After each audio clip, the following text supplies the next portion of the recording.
Hi students, I'm Deepak Rajoria. Welcome to my channel focus classes. Students, आज के इस video lecture में हम लोग सॉल्व करेंगे एक्सरसाइज 8.4 से क्वेश्चन नंबर 2। इस क्वेश्चन में बोला है हम लोगों को write all the other trigonometric ratios of angle A in terms of sec A. तो सारे के सारे ट्रिग्नोमेट्रिक रेशियोज को हम लोगों को लिखना है सेक ए के टर्म्स में।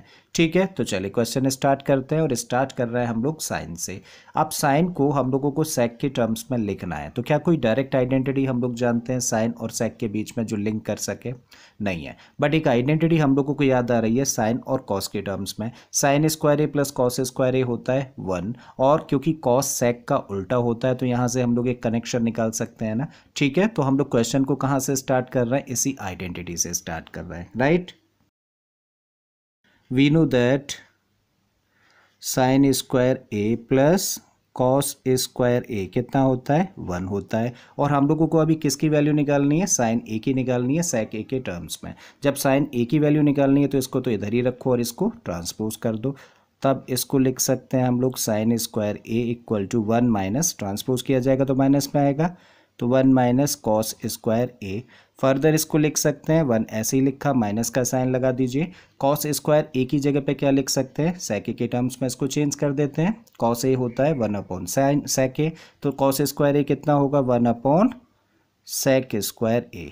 अब इसको फर्दर सिंप्लीफाई करो, सेक स्क्वायर ए का मल्टीप्लाई करिए 1 में, तब लिख सकते हो इसको सेक स्क्वायर ए माइनस 1 अपॉन में क्या आ जाएगा? सेक स्क्वायर ए। ठीक, तो ये किसकी वैल्यू निकाली हम लोगों ने? साइन स्क्वायर ए की वैल्यू निकाली। बट हम लोगों को साइन स्क्वायर ए की वैल्यू नहीं चाहिए, हम लोगों को किसकी वैल्यू निकालनी है? साइन ए की। उसके लिए क्या करना पड़ेगा? स्क्वायर रूट लेना पड़ेगा। तो ले लेते हैं दोनों साइड्स का स्क्वायर रूट। जब इस साइड का स्क्वायर रूट लेंगे तब तो ये क्या बन जाएगा? साइन ए, और इस साइड का स्क्वायर रूट लेंगे तो देखिए सेक स्क्वायर ए माइनस 1 है ना, इसका स्क्वायर रूट लिया जाएगा तो ये अंडर रूट साइन में आ जाएगा, और इसको तब हम लोग लिख सकते हैं सेक स्क्वायर ए माइनस 1 अंडर रूट में अपॉन सेक स्क्वायर ए का स्क्वायर रूट लेंगे तो ये हो जाएगा सेक ए। तो ये हम लोगों ने साइन ए की वैल्यू निकाल दी है, यानी कि साइन ए को शो कर दिया है किसके टर्म्स में? सेक ए के टर्म्स में।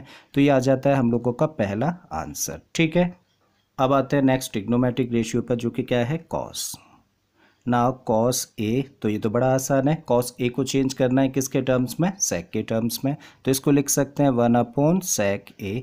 तो कॉस ए की वैल्यू हम लोगों ने निकाल दी किसके टर्म्स में? सेक ए के टर्म्स में। तो ये आ गया हम लोगों के पास में दूसरा आंसर, करेक्ट। अब आते हैं नेक्स्ट ट्रिग्नोमेट्रिक रेशियो। नाउ तो तीसरा ट्रिग्नोमेट्रिक रेशियो क्या है?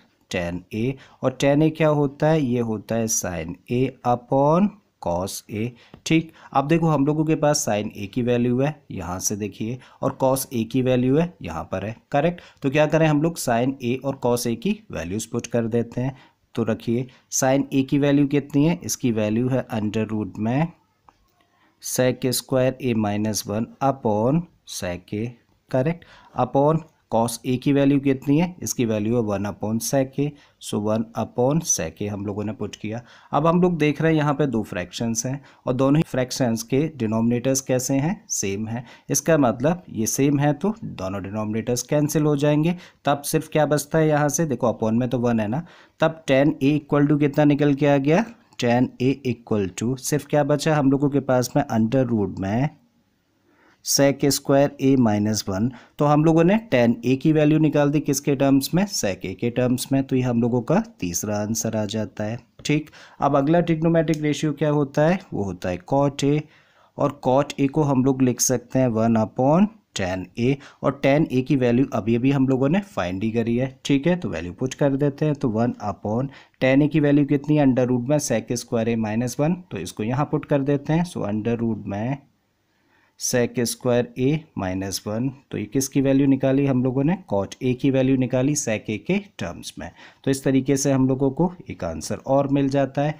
अब जो लास्ट ट्रिग्नोमेट्रिक रेशियो बचता है वो है कोसेक। ठीक है, सो नाउ कोसेक ए। कोसेक ए किसके इक्वल होता है? ये होता है 1 अपॉन साइन ए के, और क्योंकि साइन ए की वैल्यू हम लोगों के पास है तो हम लोग पुट कर देते हैं, so this equal to 1 upon sine A की वैल्यू कितनी है? अंडर रूट में सेक स्क्वायर ए माइनस 1, और अपॉन में है सेक ए। कभी भी अपॉन का अपॉन जब आता है तो ये कहाँ चला जाता है, ऊपर चला जाता है, तो ये sec a कहाँ जाएगा, 1 के साथ में मल्टीप्लाई करेगा। सो इसको लिख सकते हैं तब जब sec a का मल्टीप्लाई 1 में होगा तो ये बन जाएगा sec a, और अपॉन में क्या रह जाएगा, अपॉन में रह जाएगा sec स्क्वायर a माइनस 1। तो ये वैल्यू हम लोगों ने निकाली किसकी, कोसेक a की, किसके टर्म्स में, sec a के टर्म्स में। तो एक और आंसर हम लोगों का आ गया। ठीक है, तो सारे के सारे ट्रिग्नोमेट्रिक रेशियोज को देखा आपने, हम लोगों ने चेंज कर दिया किसके टर्म्स में, sec के टर्म्स में। ठीक, आई होप स्टूडेंट्स आपको क्वेश्चन समझ आ गया होगा। अगर ऐसा है तो प्लीज़ वीडियो को लाइक कर दें, चैनल को सब्सक्राइब कर लें, और बाकी के क्वेश्चंस के लिए आप मेरी प्लेलिस्ट में चले जाइए। इस तरह के बहुत सारे क्वेश्चंस मैंने ऑलरेडी अपलोड किए हैं। फिर से आता हूँ एक नए क्वेश्चन, एक नए कॉन्सेप्ट के साथ में। Till then keep learning and thank you for watching this video.